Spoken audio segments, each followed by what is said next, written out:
Kaisa Heikkilä is Finland's Chargé d'Affaires here in Canada. She joins us from Toronto. Hi, Ms. Heikkilä. Very nice to meet you.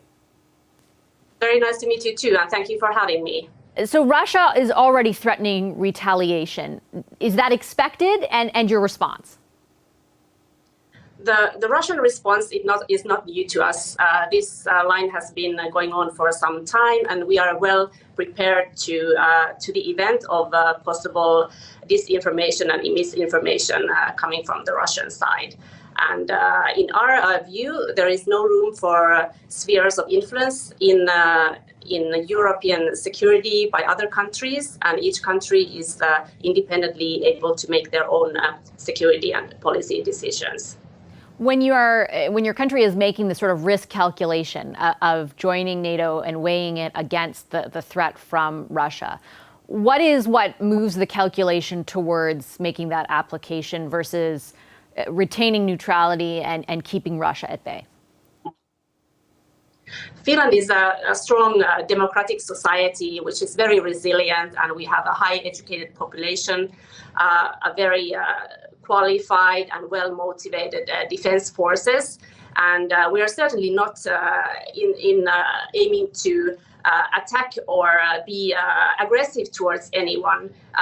Our policies are to defend even better our own country and the international rule of law and order. And certainly, while all of that is true, and I would never take away from those points, based on what we've heard from Vladimir Putin, and I'll add the caveat, you never know what he's thinking or if what he's saying is actually reflective of that. But he has specifically referenced NATO's expansion as motivation for what he's doing in Ukraine. And so, if Finland is applying to join NATO, that de facto means that NATO is expanding even further and could aggravate him even more. When you weigh the risk of that, again, you've chosen to continue applying, and I'm just wondering why that is.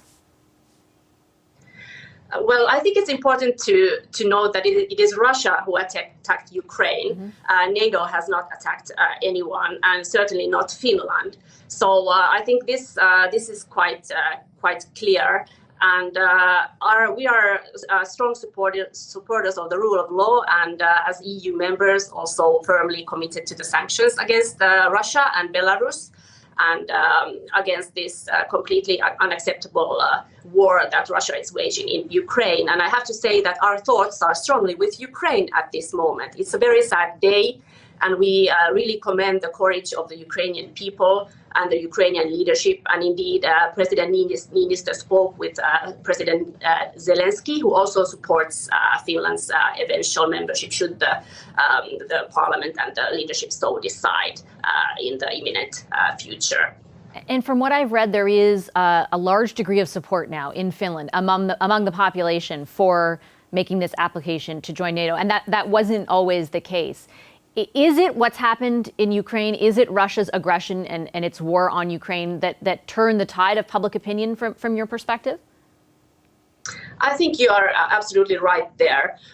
The non-aligned policy and before that the neutral policy has served us well, but Russia's attack on Ukraine has really profoundly changed the European security climate and the situation.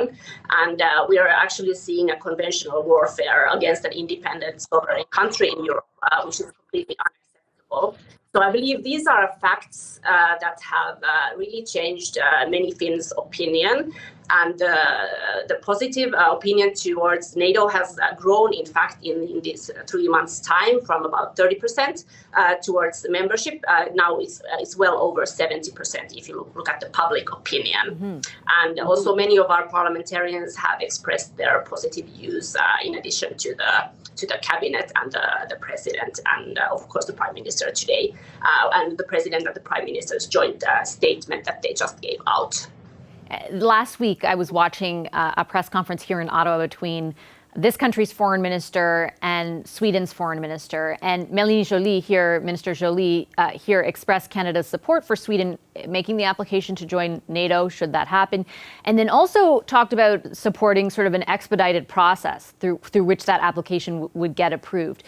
Does Finland, do you know if Finland has Canada's support in that too? And do you expect the application process to be quicker than average?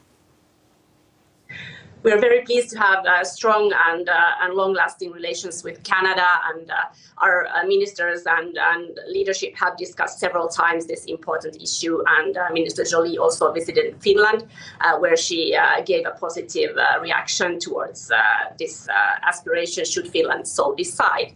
And I think we're very pleased with the broad support by NATO and NATO member countries that we have seen now coming out. And as said, the process is still ongoing. We have, of course, a democratic, thorough process in Finland with the time for the consultation what that is needed so that everybody is heard towards this quite important decision. And just one more question for you, one final question. Defense spending, it's a big topic of discussion in this country. And of course, that's because of a commitment that NATO member countries made to target 2% rather of their GDP in defense spending or on defense spending.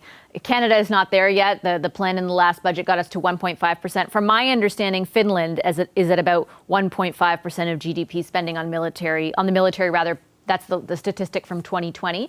Are there plans in Finland to ramp up defense spending as this process unfolds?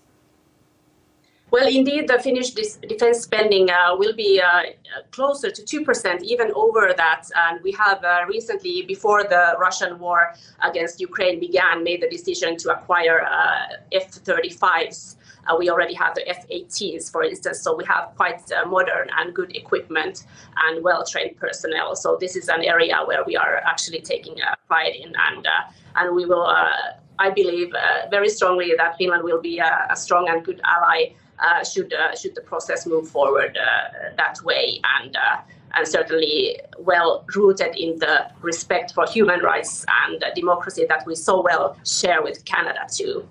Okay, I'm going to leave it there. Thank you very much for your time this evening, Ms. Heikkilä. Thank you very much. Kaisa Heikkilä is Finland's Chargé d'Affaires here in Canada.